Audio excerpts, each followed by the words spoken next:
মালিক জিজ্ঞাসা করে প্রতিদিন, বান্দা কি কারণে আমাকে ছেড়ে দিলা? হ্যাঁ, রাত 12টা বাজে, তুমি ঘুমায় গেলা, মা ঘুমায় গেল, বাপ ঘুমায় গেল, বিবিও ঘুমায় গেছে, পাড়া পড়শি ঘুমায় গেছে। আল্লাহ বলেন, আমি তো ঘুমাই নাই বান্দা, আমিও তো ঘুমাই নাই। সারাদিনে আমিও তো জগৎটা পরিচালনা করছি, তবুও তো আমার কোনো ক্লান্তি নাই, আমি তো ঘুমাই নাই। কেন ঘুমাই নাই জানো বান্দা? রাতের 2টা বাজে যদি তোমার পেশাব করতে হয়, রাতের 3টা বাজে যদি তোমার দরজা খুলতে হয়, তখন যদি তোমাকে উঠতে হয়, আর আমি যদি ঘুমায় যাই বান্দা, তোমারে চোখ মেলে দিবে কে?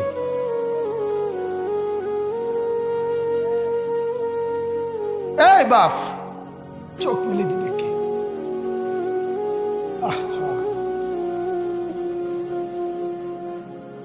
আল্লাহ আমাদেরকে মাফ করুন।